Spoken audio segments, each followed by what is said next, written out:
জাহান্নামকে যখন সর্বপ্রথম জ্বালানো হবে, তো এই তিন প্রকারের মানুষ দিয়ে জাহান্নামকে জ্বালানো হবে। তারা কে? আপনি মনোযোগ সহকারে শুনবেন। সেই লোকগুলো কি? নবীজি বলছেন,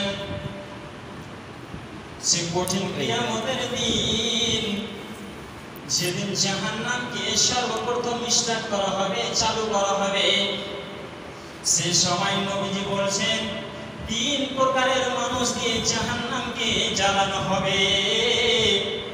সেই তিন প্রকারের মানুষের ভিতরে কে পড়ে আছে, কে রয়েছে? আল্লাহর নবী বলছেন, এক নম্বর হচ্ছে কারি, যারা আলিমে দ্বীন হবে। দ্বিতীয় নম্বর হচ্ছে সুখী, যার কাছে অনেকগুলো মাল রয়েছে, ধর্ম রয়েছে, সে লোকটা। তারপরে নবীজি তৃতীয় নম্বর বলছেন, যে লোকটা আল্লাহর রাস্তায় শহীদ হয়ে মারা গেছে। এই তিন প্রকারের মানুষকে দিয়ে জাহান্নামকে জ্বালানো হবে, শুরু করা হবে। তাহলে এই লোকগুলো তো অনেক বড় বড় আমল করেছে, জাহান্নামে যাওয়ার কারণটা কি? মনোযোগ সহকারে শুনবেন। আল্লাহ তাবারক ওয়া তাআলা সে কঠিন কিয়ামতের দিন সে আলিমের দলকে ডেকে নেবে, সে কারিকে ডাকা হবে। আর কারিকে ডেকে আল্লাহ জিজ্ঞাসা করবেন, হে কারি, তুমি বলো, তোমাকে আমি কোরআন শিক্ষা দিয়েছিলাম, তোমাকে আমি দ্বীন শিক্ষা দিয়েছিলাম, তাহলে তুমি আজকে বলে দাও, তুমি আমার কোরআনকে শিখে কি আমল করেছো, আমার দ্বীনকে শিখে কি আমল করেছো, তুমি বলো।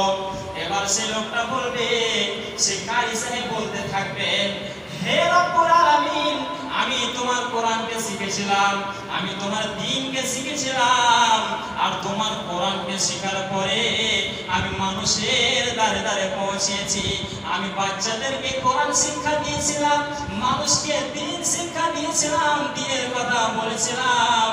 এইভাবে তারা বলতে থাকবে। আল্লাহ তাবারক ওয়া তাআলা বলবেন, হে কারি, তুমি বলো, তুমি এই আমলখানা করেছো, মানুষের কাছে কোরআনকে পৌঁছেছো, মানুষরা কোরআনকে শিখেছে, কিন্তু মানুষকে যখন তুমি কোরআন শিক্ষা দিয়েছিলে রে, সে সময় তোমার উদ্দেশ্য কি ছিল? তোমার উদ্দেশ্য ছিল যাতে করে মানুষেরা আমাকে কারি বলে ডাকবে। সে লোকটাকে আল্লাহ বলবেন যে তুমি তো কোরআন শিক্ষা দিয়েছো, কোরআন শিক্ষা দিয়েছো, কথা সত্য, কিন্তু কোরআন শিক্ষা দেওয়ার পিছনে তোমার উদ্দেশ্য ছিল মানুষেরা যাতে আমাকে কারি বলে, মানুষেরা যাতে আমাকে আলেম বলে, মানুষেরা যাতে আমাকে পৃথিবীতে সম্মান করে, ইজ্জত করে, এই ভেবে তুমি কোরআন শিক্ষা দিয়েছিলে। বন্ধুরে আমার, আল্লাহ তাবারক ওয়া তাআলা ফেরেশতাদের হুকুম করবেন, ও আমার ফেরেশতারা, এই কারি সাহেবকে মুখের ভরে শেষে জাহান্নামে নিয়ে যাও। সে কারিকে জাহান্নামে ফেলে দেওয়া হবে। তারপরে আল্লাহ রাব্বুল আলামিন দ্বিতীয় নম্বর আরো একটা লোককে ডাকা হবে, যে লোকটাকে অনেকগুলো মাল দিয়েছে, অনেকগুলো টাকা পয়সা দিয়েছে, বাড়ি গাড়ি দিয়েছে। সেই লোকটাকে আল্লাহ ডাকবেন। এবার তাকে জিজ্ঞাসা করবেন, হে মালদার, তুমি বলো, তোমাকে আমি অনেকগুলো মাল দিয়েছিলাম, অনেক টাকা পয়সা দিয়েছিলাম, বাড়ি গাড়ি দিয়েছিলাম, এবার তুমি বলো, তুমি সে মালগুলো নিয়ে কি করেছো, আমার সে মালগুলো নিয়ে তুমি কি পথে ব্যয় করেছো, তুমি বুঝিয়ে দাও। বন্ধুরে আমার, সেই লোকটা আল্লাহকে বলবেন, হে মাওলায়ে কারীম, আমি কোনো এমন জায়গা ছাড়িনি যে জায়গায় দান করতে গেলে আল্লাহ তুমি খুশি হবে। আমি সমস্ত জায়গাতে দান করে গিয়েছি, আমি মসজিদে দিয়েছি, মাদ্রাসায় দিয়েছি, বেওয়াকে দিয়েছি, ইয়াতীমকে দিয়েছি। এক কথায়, যে সমস্ত জায়গাতে দান করতে গেলে আল্লাহ তুমি খুশি হবে, ওই সমস্ত জায়গাতে আমি দান করেছি। জি, সে মানদার বলবে যে আমি যে জায়গায় দান করতে গেলে তুমি খুশি হবে, ওই সমস্ত জায়গায় আমি মালকে দান করেছি, আমার সম্পদগুলোকে ব্যয় করেছি। আল্লাহ রাব্বুল আলামিন বলছেন, হে আমার বান্দা, তুমি শোনো, তুমি যখন মাল দান করেছিলে, তুমি যখন জালসাতে গিয়ে চাঁদা দিয়েছিলে, দান দিয়েছিলে, সে সময় তোমার উদ্দেশ্য কি ছিল? তোমার ব্রেনে একটা কথা এসেছিল, আজকে আমি দান করলাম যাতে করে মানুষেরা আমাকে দেখে, যাতে করে মানুষেরা বলে এই লোকটা দান করনেওয়ালা, এই লোকটা অনেক সুখী রয়েছে, এই লোকটা দান করনেওয়ালা রয়েছে। এই কথাগুলো তোমার ব্রেনে চলে এসেছিল। অতএব বান্দারে, আজকে তোমার জন্য জান্নাত আর হবে না। আর জান্নাত হবে না কেন? দান করার সময় উদ্দেশ্য ছিল মানুষেরা যাতে আমাকে দান করনেওয়ালা বলে। তাহলে পৃথিবীতে তোমাকে খুব বলেছে মানুষেরা এই লোকটা অনেক দানি, এই লোকটা দান করনেওয়ালা, খুব ইজ্জত সম্মান করেছিল। আজকে সেই কঠিন কিয়ামতের দিন তোমার জন্য আর জান্নাত হবে না। আল্লাহ রাব্বুল আলামিন ফেরেশতাদের হুকুম করে দিলেন সেই লোকটাকে, এই দান করনেওয়ালাকে মুখের ভরে ছেঁচড়ে নিয়ে গিয়ে জাহান্নামে নিক্ষেপ করে দাও। সেই লোকটাকে জাহান্নামে ফেলে দেওয়া হবে। বন্ধুরে আমার, এবার তৃতীয় নম্বর লোকটাকে ডাকা হবে, যে লোকটা শহীদ হয়ে গিয়েছে, আল্লাহর রাস্তায় জীবনটা দিয়ে দিয়েছে, গলা কেটে দিয়েছে। সেই লোকটাকে আল্লাহ জিজ্ঞাসা করবেন, শহীদ তুমি বলো, তোমার গায়ে অনেক শক্তি দিয়েছিলাম, তোমাকে অনেক উঁচু বানিয়েছিলাম, তোমার ভিতরে আমি অনেক শক্তি দিয়েছিলাম, তাহলে তুমি বলো আজকে সেই শক্তিটা কোন কাজে লাগিয়েছো? তোমাকে, তোমার গায়ে অনেক শক্তি দিয়েছিলাম, আর কোরআনের বিরুদ্ধে কাফেররা এসেছিল, তো তুমি কি করেছো বলো? বন্ধুরে আমার, সে লোকটা আল্লাহকে বলবেন, হে আমার রব, হে মাওলা কারীম, আমি তোমার কোরআনকে বাঁচানোর জন্য, আমি তোমার দ্বীনকে বাঁচানোর জন্য, আমি ইসলামকে বাঁচানোর জন্য, তোমার কোরআনকে বাঁচানোর জন্য আমি কাফেরদের সাথে যুদ্ধ করতে গিয়েছিলাম, লড়াই করতে গিয়েছিলাম। আর লড়াই করতে গিয়ে আমি নিজের গলাখানা কেটে দিয়েছি, মারা গিয়েছি, তোমার রাস্তায় শহীদ হয়ে গিয়েছি।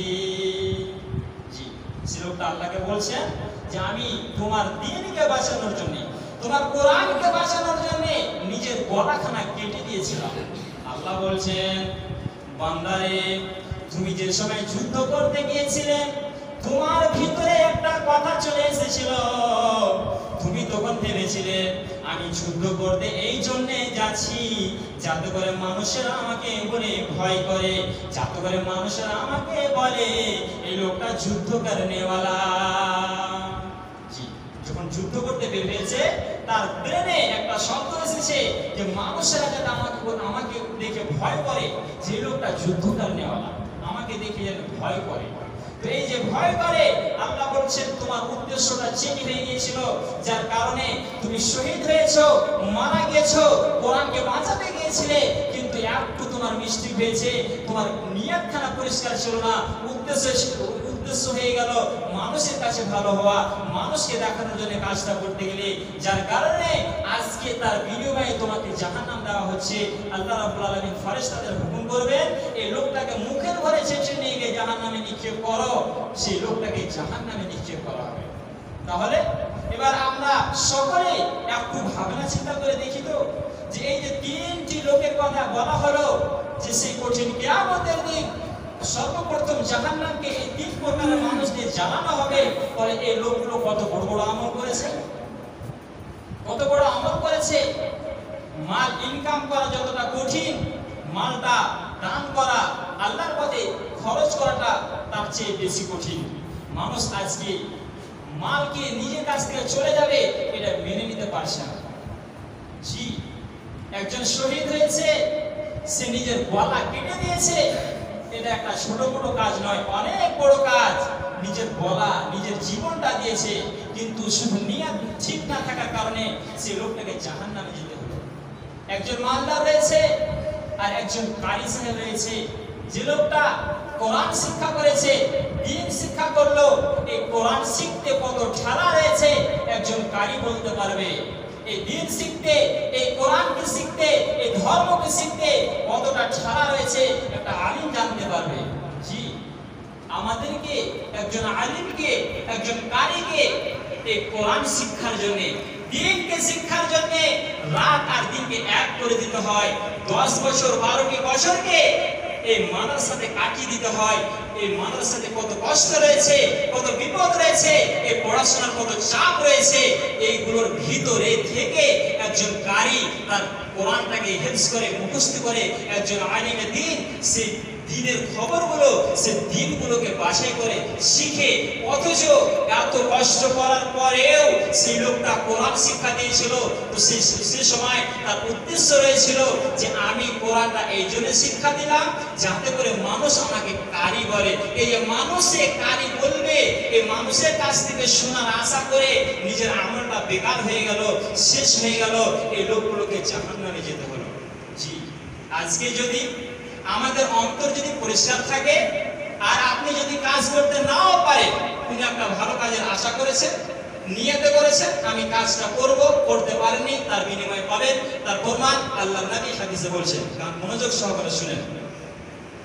আউস বিন হুযায়ফা থেকে বর্ণিত, আল্লাহর নবী বলছেন, মান আতা ফিরাশাহু ওয়া হুয়া ইয়ানবি আইয়াকুমা ইউসাল্লি মিনাল লাইলি ফাগালাবাতহু আসবাহা কুতিবা লাহু মা নাওয়া মিন সাদাকাতিন মিন আযযাহু সাল্লা মির রাব্বিহি।